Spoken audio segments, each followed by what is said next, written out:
Olá, meus amores! Hoje, no nosso último episódio sobre Wolfgang Amadeus Mozart e a música erudita neoclássica, não vamos falar apenas de música. Vamos falar de ópera, que envolve música, dança, teatro e muito mais. A ópera, que será o tema do nosso programa de hoje, chama-se A Flauta Mágica, ou em alemão, Die Zauberflöte. Trata-se da última ópera composta por Mozart 2 meses antes de sua morte, em 1791. E vocês vão perceber que ela tem uma história bastante mística, aparentemente até infantil para quem observar com olhares menos atentos. Mas, na verdade, estamos diante de uma obra bastante complexa e completamente simbólica. Ficaram curiosos? Então venham comigo para conferir esta aventura. Sigam meus bons!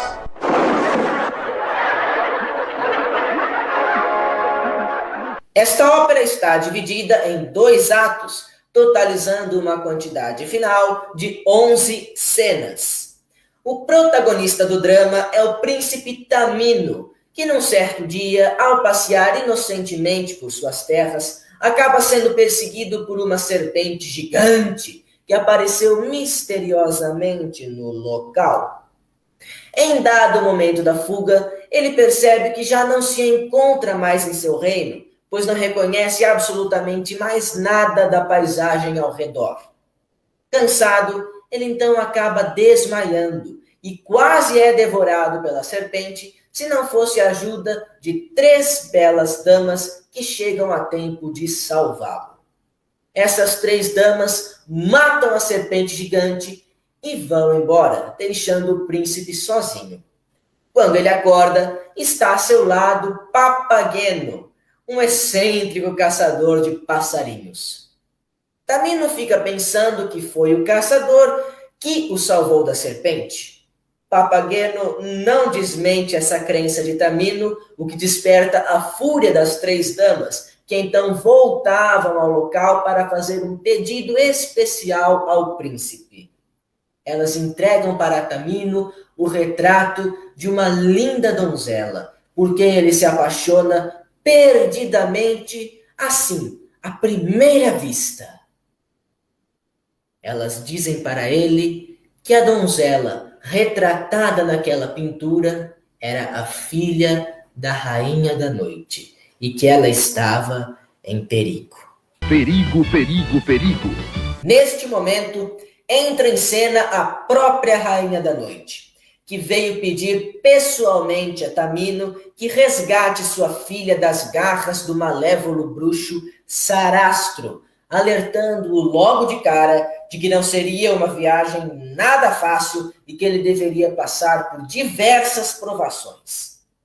Tamino, no entanto, completamente apaixonado pela imagem da garota, cujo retrato acabara de conhecer, não liga a mínima para qualquer tipo de empecilhos e garante que trará a princesa da noite de volta para casa e que receberá a sua mão em casamento. A rainha fica muito contente e as 3 damas de sua corte ordenam Papageno que acompanhe o príncipe Tamino nessa jornada. Para que eles possam se defender, elas dão de presente a Tamino uma flauta mágica que tem o poder de encantar a todos aqueles que ouvem o seu som, e a Papageno um carrilhão que tem esse mesmo poder. Eles então partem bosque adentro, rumo ao palácio de Sarastro, sem saber o que lhes espera. Mistério. No meio do caminho, eles enfrentam inúmeras provas de fogo e de virtude, que são vencidas com louvor e com a ajuda dos instrumentos musicais mágicos que lhes foram presenteados. Chegando ao palácio de Sarastro, descobrem então uma verdade chocante. Sarastro não é nenhum bruxo maligno. Sim, senhoras e senhores, Sarastro não é o vilão desta história. Ele é, na verdade, o grão sacerdote do Templo do Sol, que raptou a princesa Pamina apenas com as boas intenções de livrá-la das maldades de sua mãe, a Rainha da Noite. A essa altura da história, a princesa Pamina também já havia se apaixonado à primeira vista por Tamino e aceitou viver com ele em seu reino, longe de sua mãe. A Rainha da Noite, porém, de alguma forma conseguiu descobrir que seus planos fracassaram e não deixaria isso nada barato. Ela deu algum jeito de entrar escondida no palácio de Sarastro em algum momento em que sua filha estivesse sozinha. E é aí que começa o primeiro número musical que eu trouxe para vocês. Der Hölle in Rache Gott in meinem Herzen. Hey Frankie, erlöse mich von dem Schmerz und der Einsamkeit in Ewigkeit. Amen. Esse trava-línguas que eu quase me matei aqui para falar para vocês, significa queima em meu coração a vingança infernal. E eu tenho certeza, mas absoluta, que vocês já ouviram essa canção em algum lugar. Sei lá, em algum comercial de TV, em algum jogo, algum programa de The Voice, mas ouviram, porque é muito conhecida essa música. Conhecida e linda, viu? Nossa, mas disparado, é uma das músicas de ópera mais lindas de todas as óperas que eu já ouvi. Conhecida, linda e difícil. Mas põe difícil nisso. Dificílima. A cantora / atriz que for interpretar a Rainha da Noite na flauta mágica, mas ela tem que ter uma técnica, mas uma habilidade vocal tão ferrada para cantar essa música, porque exige muito, é muito difícil. Quer descobrir por quê? Ouçam aí o link que eu vou deixar na descrição para vocês. Vocês vão concordar comigo. Eu vou deixar outro link com a cena dessa música interpretada numa ópera ao vivo, só para matar a saudade de uma aglomeração artística. Vocês vão perceber que nessa cena a Rainha da Noite chega para sua filha Pamina e entrega-lhe um punhal, ordenando que ela mate Sarastro. Caso contrário, a Rainha da Noite nunca mais reconhecerá Pamina como sua filha. Então a princesa fica dividida entre o amor de sua mãe e o amor do príncipe Tamino. E é claro que no final das contas, ela escolhe o amor do príncipe. A Rainha da Noite é derrotada e vivem todos felizes para sempre.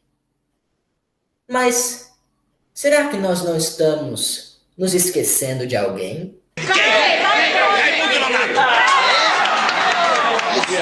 Esquecemos do Papageno, coitado. Ele, que é uma das figuras mais simpáticas dessa ópera, não pode ser esquecido. Nem pode ficar sozinho no fim. Ele merece um final feliz, vai. Ele merece encontrar uma namorada. E é assim que acontece.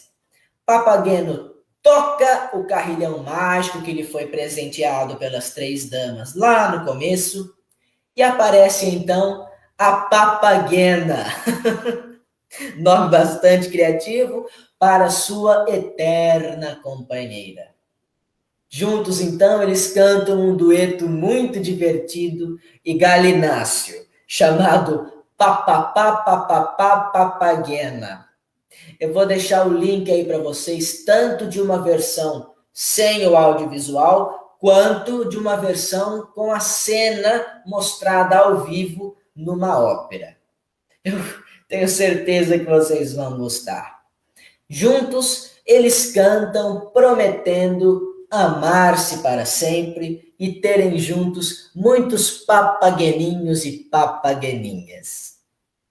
Gostaram da história? É uma gracinha, né? Vamos falar a verdade. Mas ainda não acabamos o nosso programa. Porque por trás de toda essa trama, digamos, aparentemente ingênua, existe toda uma simbologia muito séria. Não diga! Digo. Que coisa! Vocês sabiam que Mozart pertencia à Ordem dos Maçons? Mas ele pertencia.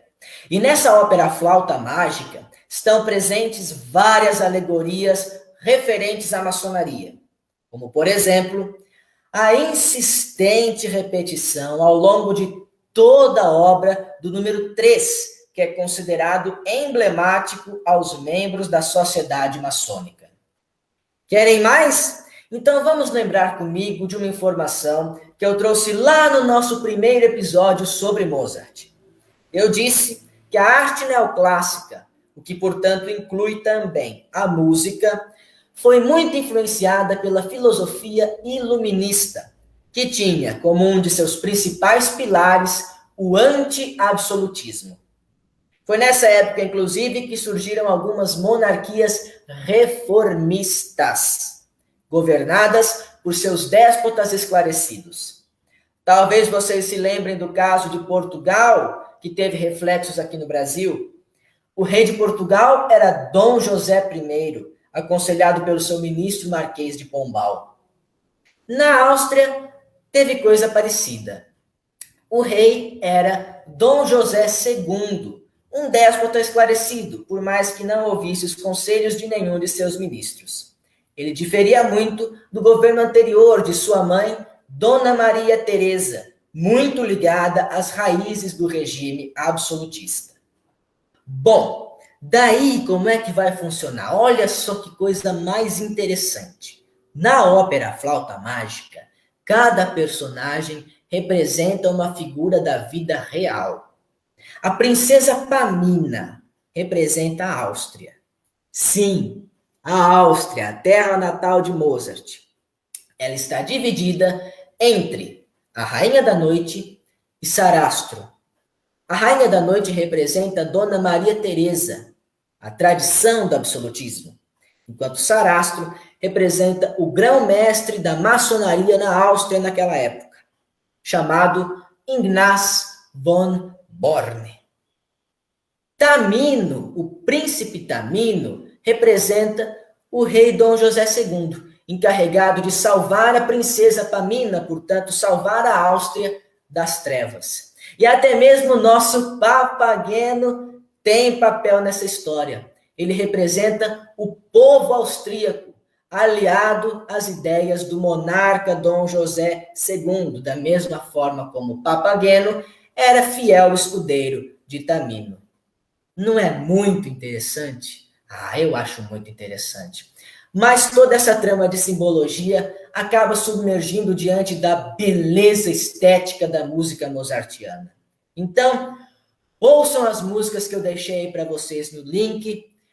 Por favor, deem o seu apoio e até semana que vem. Ok? Abraços no coração, beijos na alma e lembranças do Emílio.